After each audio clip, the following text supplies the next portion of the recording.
Donc, je vous présente Thomas, présenté par Thomas en plus. Donc Thomas, notre speaker est bricoleur, indie maker et puis un aficionado du lean. J'aurais pas mettre ces mots-là aussi tard.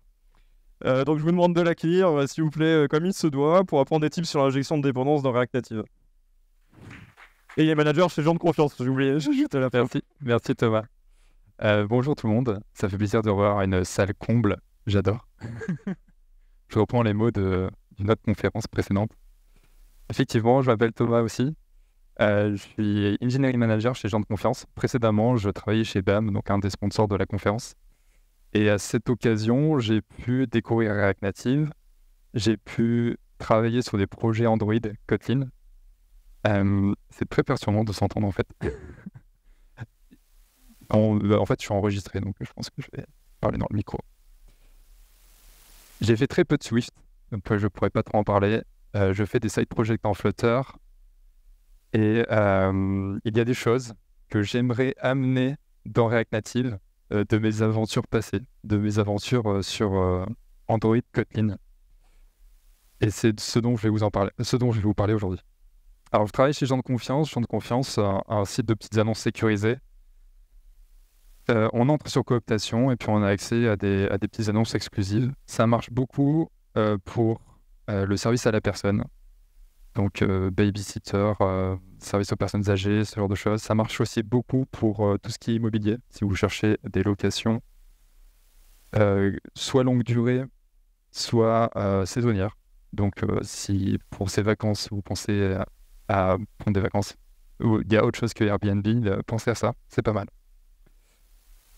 Et donc aujourd'hui, je vous parle de Dependency Injection en React Native. Juste, je vais sonder le public qui fait du React Native. Ok, moitié. Qui fait du Flutter? Ouais, et du natif. Ok. Alors du coup, pour le natif, je vais peut-être enfoncer des portes ouvertes. Et pour le Flutter, je pense que ça va te parler, Guillaume. Lorsque j'ai échangé avec des développeurs Android par le passé, je pense que 9 développeurs Android sur 10 m'indiquaient que oui, la dependency injection, je connais. Coin, Hilt, Dagger, Codeine, il y a 1000 frameworks on appelle ça DI. Lorsque je parle à un développeur iOS, la proportion baisse pas mal. Je vais dire une personne sur 5, c'est vraiment un chiffre pas du tout scientifique et pas du tout officiel. C'est instinctif. Pour les flutteristes, il me semble que le chiffre est plus élevé. Il y a des, je crois, des librairies, je me souviens plus de la principale. Sur mes side projects, j'utilise Getit, qui fait vraiment bien le travail. Et en React Native, c'est un mot qu'on ne voit pas dans les articles ou qu'on ne voit pas en fait dans les conférences ou dans les blogs. J'ai ma petite idée et je vais vous la donner. Vous me direz plus tard si vous la partagez ou pas, de pourquoi on n'entend pas ce mot en React Native. Le but de cette conférence, c'est de faire une petite introduction du coup, à ce sujet. C'est aussi de vous montrer comment on peut, au fur et à mesure de la vie d'un projet, qui statistiquement est réécrit tous les 4 ans, en partie ou en totalité, parce que les choses bougent. Comment, au fur et à mesure de la vie d'un projet, on pourrait remplacer une des briques plus facilement que peut-être vous avez l'habitude de faire. Alors, voilà, c'est un point de vue très humble, vous me direz à la fin. Dans le titre, je marque Breakdown that app monolith. En fait, par nature, une application, elle est bundlée, elle est livrée, donc c'est un monolithe. Et lorsqu'on parle de micro-feature, micro-architecture, micro-service, on l'imagine en back-end. Côté application mobile, c'est un peu plus compliqué. Longue introduction, on y va. Donc la promesse, c'est de remplacer une partie de notre application aussi facilement qu'on remplacerait une brique de Lego. Donc, lorsque je fais du React Native pendant quelques années, entre 2017 et 2021, on va dire, ma stratégie de découpling, c'est ça. C'est donc d'éloigner dans des dossiers des objets qui se ressemblent. Donc, je mets peut-être mes composants ensemble, je mets mes stores ensemble, et j'en passe. Et en fait, lorsque un objet en apporte un autre, ils peuvent être éloignés. Je crée un espèce de câble électrique entre les deux, je les connecte. Et ils ont beau être éloignés, en fait, c'est pas du tight coupling comme dit la BD, mais ça reste quand même une connexion. Si ça vous fait rigoler, Monkey User, ils en ont plein des comme ça. Voilà, je vous invite à aller voir. Il y a une personne que j'aime beaucoup qui s'appelle Kelly Stemler. C'est une personne que je mentionne à la toute fin dans une slide avec les récaps. Vous pourrez aller voir les ressources. Il parle très bien d'une chose, c'est que dans nos projets, l'être humain est un peu condamné à passer d'un truc simple à un truc très complexe. Le désordre, l'entropie, nouvelles équipes, nouvelles technologies, nouvelles fonctionnalités. Et en fait, quelque chose qui paraît limpide devient astronomiquement compliqué. Donc le but, c'est d'avoir une stratégie où on gère cette complexité d'une meilleure manière que de séparer les choses en des dossiers. Donc la dependency injection, c'est quoi? C'est remplacer le schéma du haut par le schéma du bas. Je fais ça de façon très simple parce que si vous imprimez ça dans votre esprit, vous avez tout compris. Lorsque il y a un objet que j'ai appelé A en vert, il a besoin d'un objet B en bleu, il va l'importer. Et on crée un coupling. La dependency injection, c'est de faire ce qu'il y a en dessous. C'est que l'objet A en vert déclare « j'ai besoin de quelque chose qui fait ça, j'ai besoin de quelque chose qui remplit cette interface au milieu là.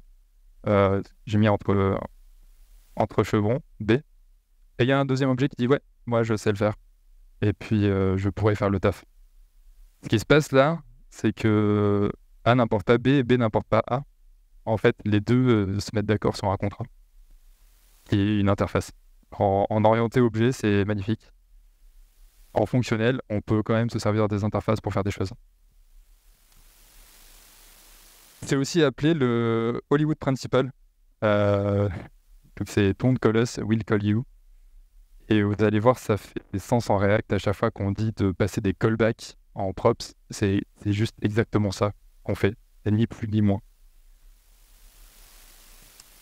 Ok, il y a 4 niveaux j'ai envie de dire, d'expertise dans la dependency injection quand on est en React. J'ai essayé de les théoriser. La première, c'est d'utiliser les props. Alors vous allez voir, je vais enfoncer des portes ouvertes. Et je vais être très rapide là-dessus. La deuxième, c'est d'utiliser l'API context. Ensuite, on parle de dependency injection manuelle. On peut aussi utiliser de la dependency injection de façon automatique. Et enfin, on va parler de techniques qui sont assez spécifiques, enfin qui peuvent être très utiles à React Native, qui ne sont pas spécifiques à React Native, mais qui sont chouettes à utiliser dans ce contexte-là. On prend un composant tout bête, un composant que j'ai appelé avatar, qui affiche en fait l'avatar de quelqu'un dans un rond. Ok. Donc il y a une taille et puis l'image de la personne. Je les ai codés en Vue ici, et j'ai mis size 100 et pick URL. Voilà. Un lien. Et le fait de les passer en props, c'est exactement le schéma que je vous ai montré précédemment. C'est la fonction, c'était mon objet vert A tout à l'heure, qui dit j'ai besoin de ça. C'est le contrat, c'est les props qui sont déclarés au-dessus. Et il y a le parent qui va appeler ça. De la même façon, lorsqu'on utilise un thème, on peut le prendre et l'appeler en direct, le déréférencer comme ça. En utilisant un contexte, on dit j'ai besoin de quelque chose qui remplisse l'interface. Thème contexte, là j'importe l'interface. Je sais pas quel objet va remplir cette interface, mais il y en a un.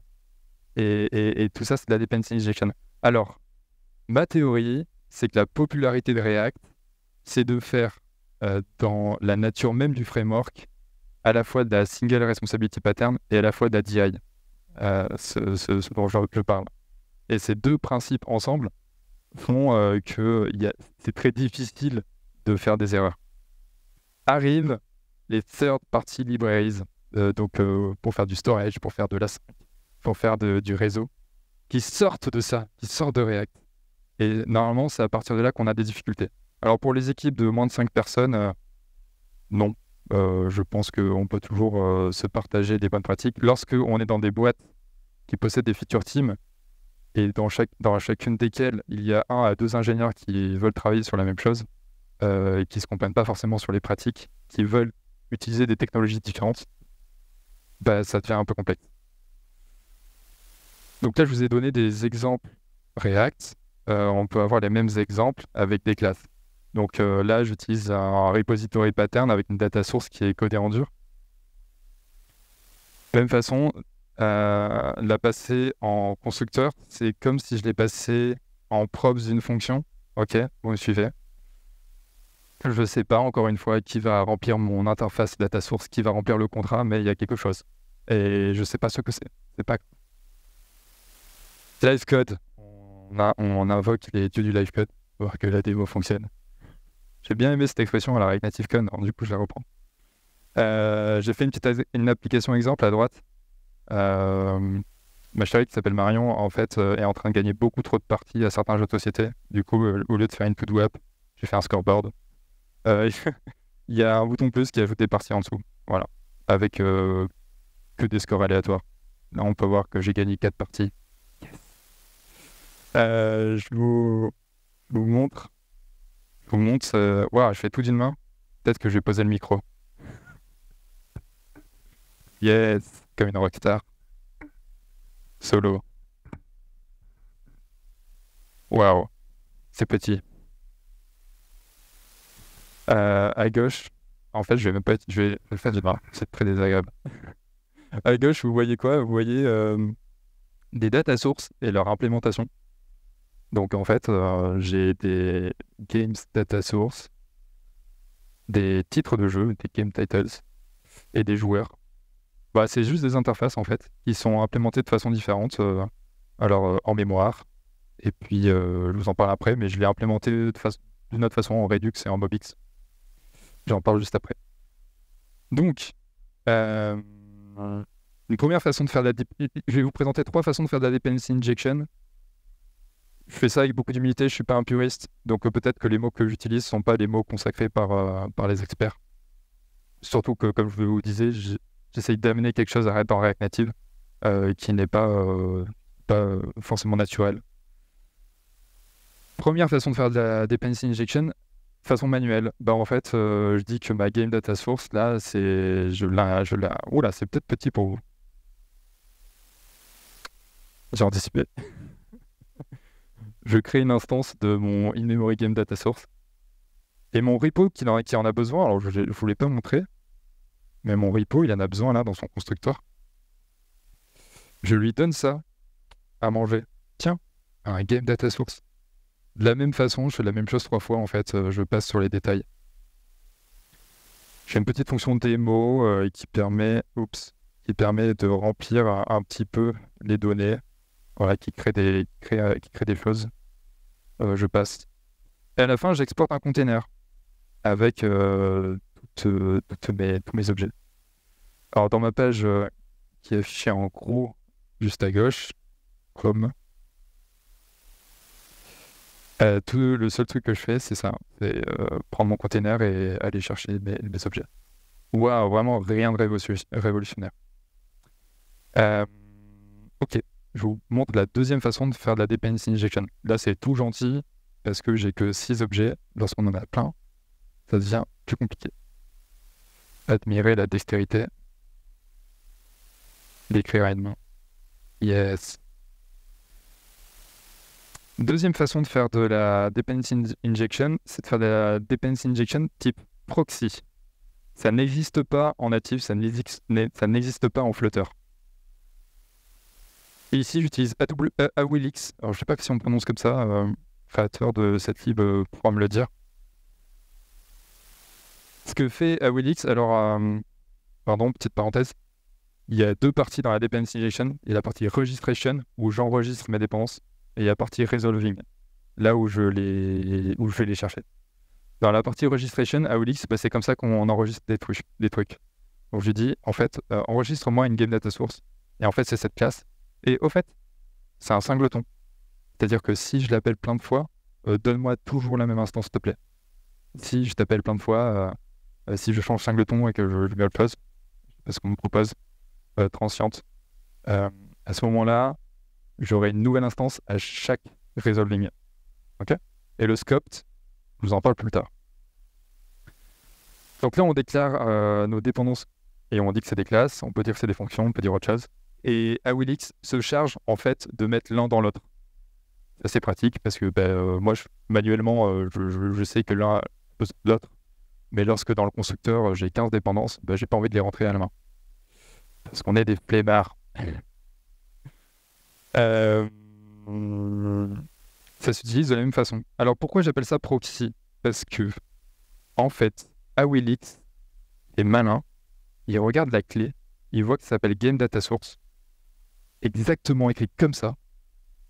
Et il voit que dans Game Repo, il y a besoin de Game Data Source, exactement écrit comme ça. Et il dit, ah, c'est celui-là. Alors vous allez me dire, mais est-ce que ça passe la phase de minification et d'obfuscation, tout ça? Paraît-il que oui. Minification, oui, parce que je l'ai fait. Obfuscation, je ne suis pas allé jusque-là.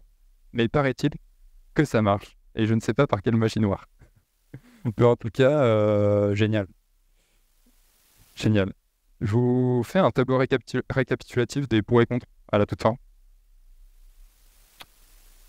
Ok.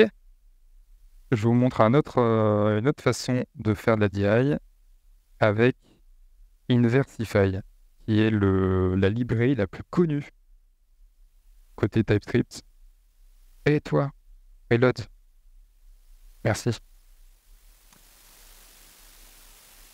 Alors ça se présente à peu près de la même façon. On est en train de dire, cher container, je t'indique que un game data source, c'est implémenté par un in-memory game data source, et c'est un singleton, s'il te plaît.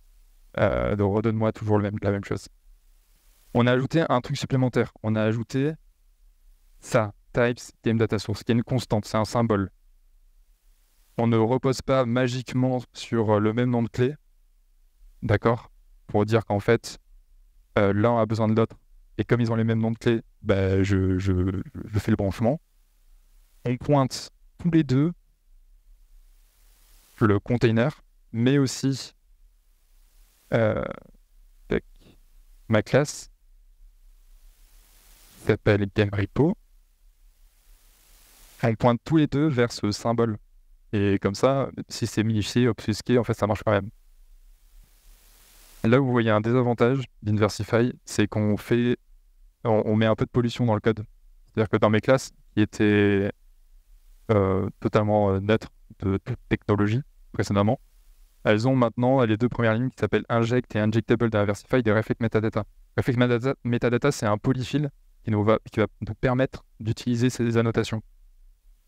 Et que le code soit scanné. Oula, le code soit scanné. Pour détecter en fait toutes les classes qui sont injectables et tout ça. Et ça, je dois le mettre dans tous les fichiers. Enfin, du moins, j'ai pas réussi à le faire autrement. Ok.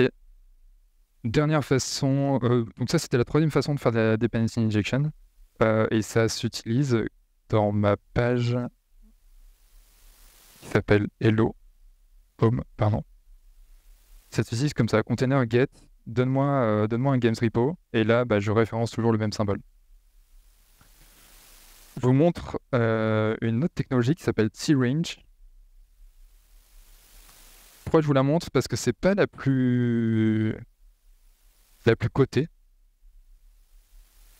Elle a moins de stars que Inversify. C'est exactement pareil. C'est une injection de dépendance par réflexion. Donc c'est la troisième façon de faire de la dependency injection. Cependant, elle est plus light dans sa façon elle est plus performante, pardon. Elle est plus performante, je vais vous le montrer tout à l'heure. C'est la même façon, on utilise des symboles, on utilise des types. Elle est cependant maintenue par Microsoft. Donc c'est un point assez lourd et Microsoft s'investit beaucoup en React Native. Donc T-Range, c'est agnostique de n'importe quel framework. Ça marche si vous faites une node en backend ou en TypeScript. Ça marche aussi en React Native. Et là aussi, j'ai ma colle, entre guillemets. J'ai de la colle, j'ai mes polyfills et j'ai mes imports T-Range, j'ai mes @injectable qui polluent un peu ce code. Ok. La promesse du début, c'était de pouvoir remplacer un morceau de mon application aussi facilement que de remplacer un morceau de Lego. Bon, on va le faire. On va le faire. Je sais pas si ça va être impressionnant. Vous m'applaudirez à la fin, s'il vous plaît. Donc pour le game data source, je vais mettre une autre implémentation qui est une implémentation Redux. Et je vais utiliser Redux sans faire la partie du Getting Started où il te dit wrap ton application dans un provider afin de fournir le contexte Redux et tout ça. De la même façon, au lieu d'utiliser un player data source, waouh, je me rends compte que j'ai écrit in memory, je fais un petit peu depuis le début. Mobix. Hop. Recharge. Yes. Alors c'est le moment où il faut pas dire en fait. Le mec qui veut pas du tout ses applaudissements. Ok, ça a l'air de rien comme ça, mais voilà, côté Redux, on a un joli réduceur qui crée une slice.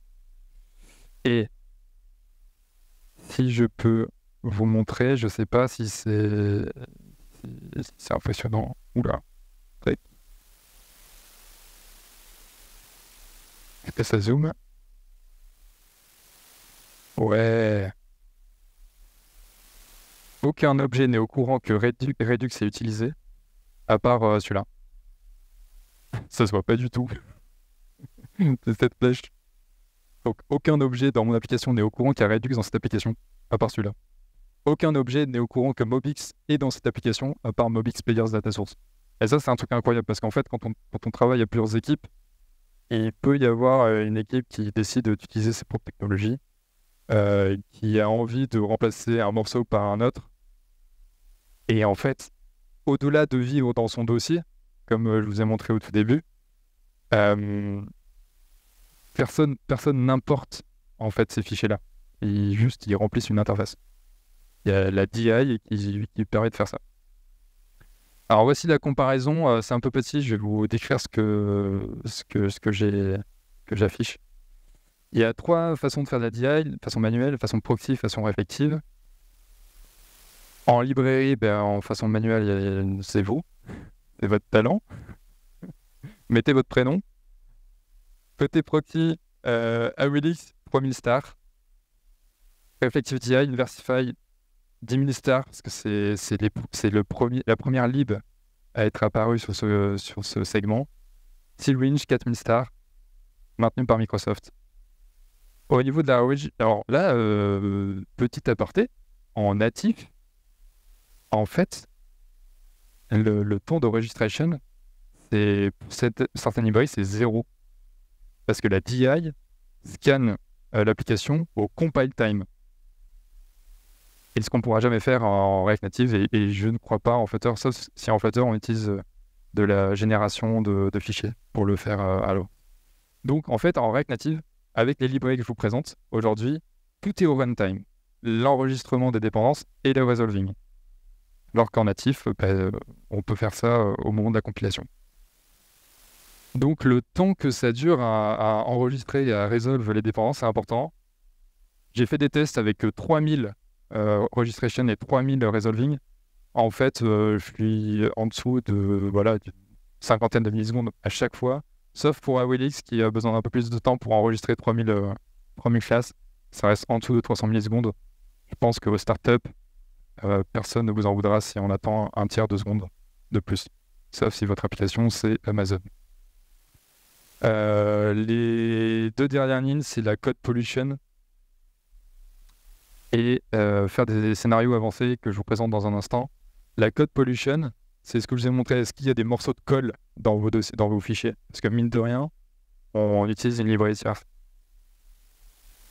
Personnellement, mon avis sur la question, c'est de privilégier la DI manuelle dans la plupart des cas lorsque vous êtes des équipes de moins d'une dizaine de développeurs et que vous êtes à moins de 150 classes.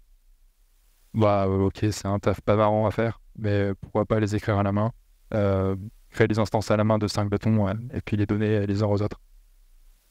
En revanche, au-delà de ces chiffres-là, ça peut être intéressant de passer sur une DA un peu plus automatique, ou si vous récupérez le projet d'une équipe et qu'en fait il y a 2 équipes. À ce moment-là, c'est peut-être intéressant de scinder très facilement les scopes grâce à des dependency injection avec des librairies qui font ça pour vous. Ok, et donc ouais, sur la colonne Proxy DI, j'ai mis des warnings sur le no-code pollution et advanced scenarios parce qu'on fait un peu moins de scénarios avancés, mais pour le mobile, moi, je vois pas trop le besoin. Je vous en parle juste après. Et sur la code pollution, oui, on met pas de call, mais on est obligé d'utiliser cette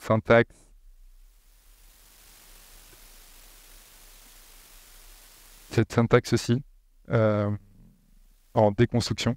On ne peut pas mettre tout de suite un private game data source. Donc en fait, on est contraint par la syntaxe. Il y a rien qui pollue notre code, mais on est contraint par la syntaxe. Ok, je vous présente 3 techniques qui me paraissent super à mettre en place dans le cadre d'une application mobile. La première, c'est les feature flags. Alors, vous passez d'une vieille implémentation à une nouvelle, vous voulez sécuriser votre livraison, vous vous dites, ok, je mets un feature flag, je vous propose de ne plus les mettre à différents endroits de votre application, d'en mettre peut-être un dans la vue, un dans le modèle, un dans, je sais pas, dans l'école réseau, mais de mettre cette référence-là à ce feature flag uniquement dans le container de la DI. Et puis d'implémenter votre nouvelle fonctionnalité grâce à autre chose. Donc là, voilà, si le feature flag est activé, j'utilise l'implémentation Redux, sinon j'utilise la vieille implémentation. À distance, je l'active, je le désactive, et je vérifie qu'il n'y a pas de régression chez mes utilisateurs. Et la même chose, pareil, on peut faire des A/B testing. Donc on fait passer des utilisateurs dans un tunnel, puis dans un autre. Cependant, au lieu de, j'ai envie de dire, polluer une vue avec le code qui référence à un feature flag, mettez tous vos feature flags là-dedans. Comme ça, le jour où vous dites il faut que je les nettoie, vous savez qu'ils sont là. Dernière technique, je vous ai parlé des singletons, je vous ai parlé plutôt des factories aussi. C'est-à-dire qu'à chaque fois qu'on résolve, on va chercher une nouvelle instance. Il existe aussi une lifetime qui s'appelle Scoped, qui permet, dans un certain scope de l'application, de récupérer la même instance. Ok, je la refais. Dans toute l'application, si je demande un game data source, je vais avoir un Redux game data source. Et c'est un singleton. Cependant, je vais créer un scope dans lequel ce ne sera pas Redux game data source, ce sera autre chose, ce sera un in-memory game data source.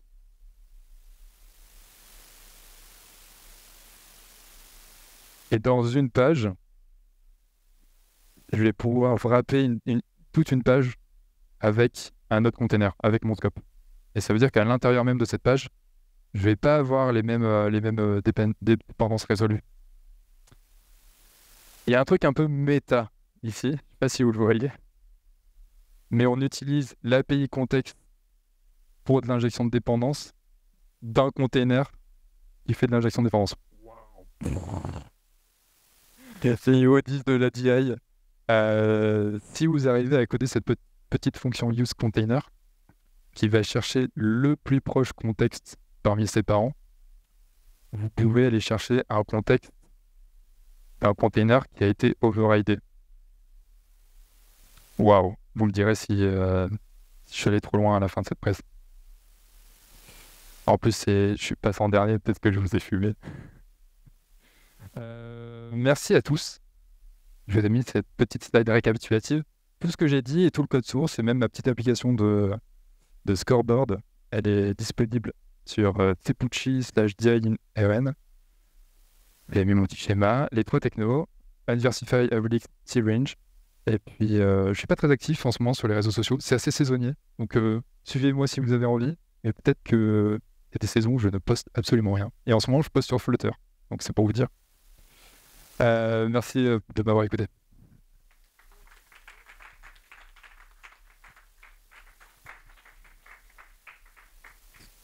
Est-ce que vous avez des questions? Vous avez envie d'en faire? Merci. Merci Thomas pour la presse. J'ai 2 questions. À Willix, là, c'est pas le logo de NPM, ça? Exact, c'est qu'il n'y en a pas. Il n'y a pas de logo. Donc j'ai pris le favicon de NPM.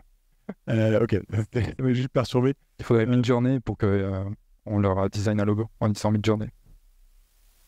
Est-ce que tu as un exemple d'application du scope container? Parce que, du coup, on comprend comment ça fonctionne, mais j'arrive pas à voir dans quel cas d'usage tu te dis, ok, il faut que j'implémente une version différente pour ce scope-là, alors qu'au global, j'ai un truc par défaut qui est autre. Ouais, j'ai un cas d'usage immédiat.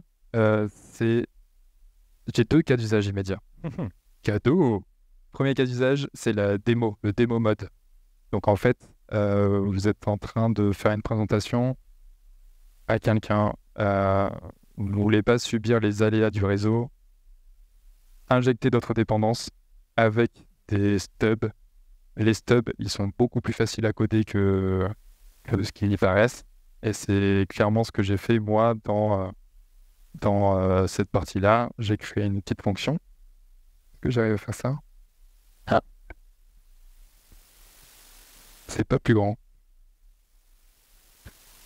J'ai créé une petite fonction qui remplit mes stores de choses. Donc premier cas d'usage, c'est le mode démo, qui d'ailleurs peut être activé par feature flag. Waouh! La deuxième chose, c'est lorsque le backend est en retard et que vous avez besoin d'une interface qui est remplie par justement les appels réseau et par vos appels backend.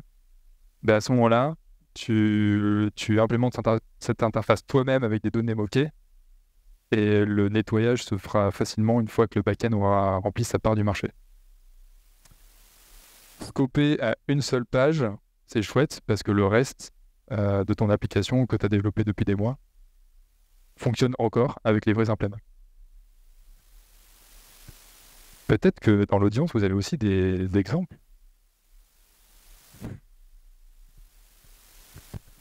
Aidez-moi. Et du coup, dans le cas du back-end qui est en retard, je vois pas en quoi c'est plus efficace que juste de faire ma fonction et genre juste mon truc qui est dans la couche infra, je lui mets une pause implème pour le moment et en fait après je la remplace parce que en fait je vois l'intérêt d'avoir des systèmes de gestion de dépendance quand on a les deux qui coexistent en même temps et que potentiellement on veut vouloir changer dans une partie de l'app ou genre dans le temps ou avec des feature flags ou quoi.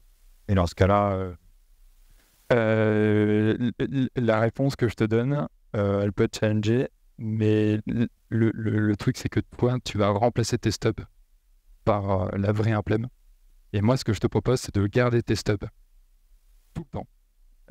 De sorte que, en fait, soit par feature flag, soit par autre chose, par une action manuelle, tu les réactives si jamais, mince, le backend, il est down, il est en erreur 500. Et je veux pas être bloqué dans mon dev, je dois accéder à la page suivante. Mais mince, dans le 20e commit précédent, j'avais déjà supprimé mes stubs trop tard. Mais en fait, garde-les, même pendant quelques semaines de plus. Tu as quelque chose qui implémente ton interface d'une autre façon avec des bouchons, garde-les, ça te permettra d'accéder à la suite. Par ailleurs, je me demande même, lorsqu'on développe, alors là j'ai du hot reload sur ma page, donc je reste sur la même page, on pourrait très bien utiliser ces principes de dependency injection pour qu'en mode développement, on atterrisse tout de suite sur la bonne page. On injecte la bonne navigation selon le bon environnement. Enfin, les possibilités sont limitées par l'imagination, j'ai envie de dire. Oh là là. Mais c'est une technique de découplage. C'est une technique de découplage. t'as dit que c'était pas naturel en RN. On a raison à ça. Eh bien, je me suis posé la question. Et c'est vraiment ma réponse, ça va être un peu l'instinct que je vous ai formulé tout à l'heure. C'est que dans le langage, on utilise ce principe sans le savoir. Et est-ce qu'il y a besoin de le savoir? Pas du tout. Naturellement, lorsqu'on déclare des fonctions de components via des props ou l'API context. Et le deuxième instinct, c'est que lorsque une librairie vous invite à l'utiliser, Redux avec un Getting Started ou n'importe quoi. En fait, l'objectif des librairies, des third-party libraries, c'est pas la maintenabilité, c'est l'adoption. Donc on va toujours vous proposer une façon facile d'ajouter la librairie. La façon facile, forcément, c'est ce que je vous ai décrit, mettre un provider autour de mon application pour fournir un contexte Redux, et quelque part, loin dans mon arbre, je vais utiliser Redux. Cependant, j'ai, entre guillemets, un peu pollué le haut de mon arbre avec un contexte Redux, alors que peut-être il n'y a qu'une seule page qui va utiliser Redux. Et c'est pas du tout l'intérêt de Redux de freiner l'adoption ou vous expliquant que c'est peut-être pas cool de faire ça et d'avoir la fin au bout de 4 ans, 8, 9, 10, 14 providers qui wrappent votre application. Surtout qu'à chaque fois que vous faites un use context, on retraverse l'arbre pour trouver le proche parent. Enfin bref, on utilise de la performance pour aller chercher ces objets-là. Donc voilà, c'est une réponse opinionnée. Ouais, merci pour le talk. Je pense que s'il y a un élément de réponse, c'est dans la nature même du langage, c'est que on peut remplacer à chaud beaucoup de choses, et du coup, tu fais ça en Kotlin en Java, ça marche pas quoi. Et pour les problématiques de test, c'est la même chose, parce que venant du monde Android natif, c'est pareil, tu vas être aussi drivé par ton besoin de tester, et du coup, naturellement, tu finis par tendre par ce genre de choses, alors qu'au final, même, tu peux aussi tester de manière assez propre, en remplaçant à chaud des dépendances, en fait. Et du coup, je me posais des questions sur la partie notation. Pour faire le parallèle aussi en natif, Dagger qui utilise du coup les annotations génère du code. Et là, pour le coup, moi, c'est plus des connaissances qui me manquent. Il n'y a pas moyen d'avoir un préprocesseur qui va justement scanner tes annotations et te générer des classes, ou en tout cas les bindings que fait aussi Dagger justement à la compile. Ah si, clairement. Si tu te sens l'âme de construire ça, oui. Mais clairement, je pense que ce qu'on peut faire, c'est au moment du bundle, scanner effectivement tout ça, générer les classes manquantes. C'est ce que Flutter propose pour pas mal de librairies d'ailleurs. C'est ce que on fait en Kotlin. Donc oui, carrément possible. Aujourd'hui, j'ai vu personne le faire, en tout cas. Même dans d'autres sujets que la DI. Même dans d'autres sujets, je n'ai pas vu de génération generated file.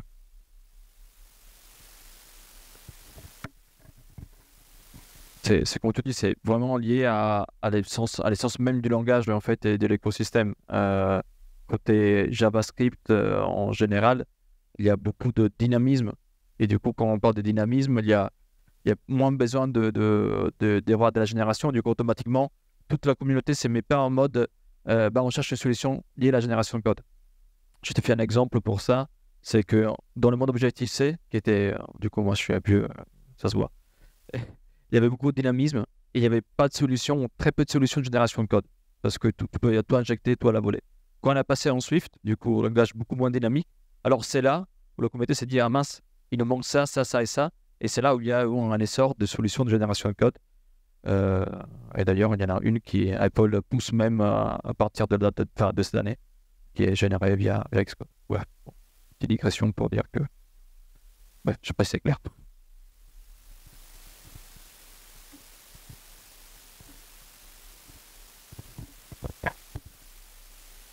Ouais, désolé, j'ai plein de questions. Je me demandais si les libs que tu as montrés, par défaut, la résolution des dépendances est lazy, comme dans Coin et Dagger.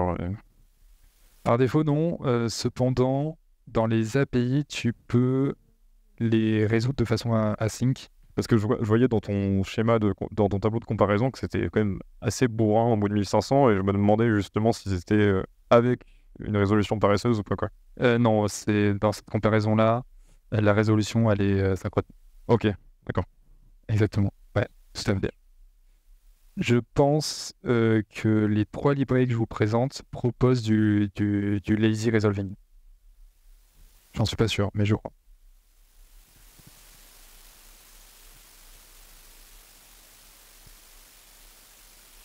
Non, c'est bon, vas-y. Non, c'est bon, je regardais mes questions, mais t'as répondu sinon à tout. Non, super, merci pour le talk en tout cas, c'est cool. Ah si, j'en avais une de tête, pardon. Il Il y avait une autre manière, et je sais pas si tu l'as testé, du coup, en comparaison, ça m'intéresse ton avis. J'ai vu plusieurs projets, à la fois front web et RN, utiliser Redux, du coup, comme conteneur d'injection, en utilisant les middleware, pour injecter justement des services, des gateways, tout ça. C'est vrai. Attends, ouais. Je crois que 2018, on faisait ce genre de choses. Et ça existe toujours ou pas? Moi, Oui, parce que sur le side project dont je t'ai parlé tout à l'heure, c'est ce que je fais. Ok. Je voulais savoir ton avis là-dessus. Bah, je pense que c'est une façon de faire de la TI manuelle en se reposant sur des techniques d'algorithmie de Redux. Donc, je pense que ça rentre dans la première colonne finalement. Donc, mon avis, c'est tout comme j'ai dit tout à l'heure, une quantité relativement OK de dépendance, aller jusqu'à 150, et puis une taille d'équipe inférieure à 5. Jusqu'à présent, on peut partager en fait la pratique. Ça marche. Je crois qu'il y avait peut-être une remarque. C'est trop bien, je génère tant de questions. Ouais, moi j'ai une question. Oui, c'est une pas fini. Ouais. Là où j'ai fait le plus de dépendance d'injection, c'était quand on avait un projet avec du RN Web. Dans le code partagé, en fait, on faisait assez seulement avec des contextes. Et du coup, ces librairies-là, elles marchent aussi avec React ou RN Web. Ces librairies fonctionnent dans un environnement TypeScript, React JS DOM, React Native, Angular, Ember, Nest, Next. En fait, ça marche partout. C'est pour vous dire, c'est davantage utilisé côté back-end parce qu'à chaque requête, on va créer un scope et on va dire que dans ce scope, on va résoudre les mêmes instances. Donc à chaque requête, côté back-end, on utilise un certain éventail de dépendances qu'on tue et qu'on donne au garbage collector à la fin de la requête.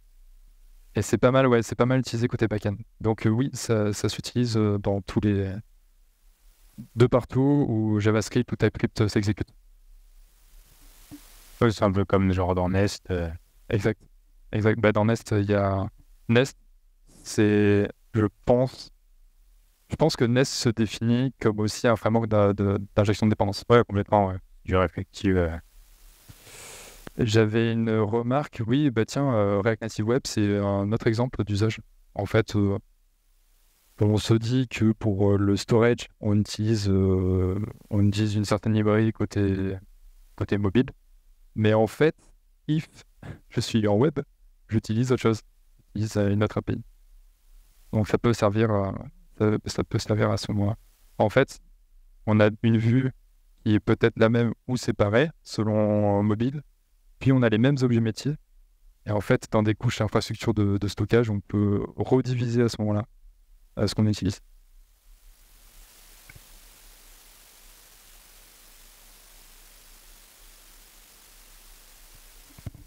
Moi, j'ai une question pour toi, mais aussi pour tout le monde.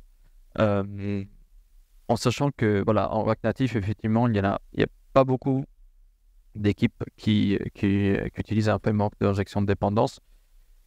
Est-ce que vous avez un feedback sur la friction que ça peut générer dans des équipes qui se trouvent un NM framework de plus à devoir appréhender, apprendre, gérer? J'ai été dans une vingtaine d'équipes différentes pour des clients différents. Pour les plus petits projets, c'est ce que je dis, la question ne se pose pas. Pour les plus gros projets, à partir du moment où on se coupe en 2 ou on se coupe en 3, je pense qu'avoir une équipe qu'on trouve dénommée comme plateforme dans les États-Unis, en Amérique du Nord, ce serait dans leur scope de gérer cette partie-là, cette librairie Dependency Injection. Le must, c'est que cette librairie ne demande pas de mettre de la colle partout, de sorte que les autres équipes ne savent même pas qu'il y a un framework de plus finalement. Donc, pour revenir du coup au mot que tu as utilisé, est-ce que j'ai rencontré de la friction dans ces équipes? Oui. En fait, l'absence de dependency injection rendait les tests compliqués. rendez la livraison compliquée parce que une équipe est chargée d'une page, cette page elle est au milieu d'un flux, elle est cassée, et ben, l'équipe qui s'occupait de la page après ne peut jamais l'atteindre. Elle est complètement bloquée. Avec des stubs, j'aurais pu m'en sortir. Ouais, donc c'est à partir du moment où on se coupe en deux, en trois, moi je trouve que ça devient chouette de scinder les choses. Non pas avec une technique naïve de on sépare les choses avec des dossiers, mais avec une technique OK, on n'importe pas. On apporte des interfaces, on remplit des contrats. Cool, ben, merci beaucoup. On se retrouve plus tard si vous avez des questions. Et puis, bonne soirée.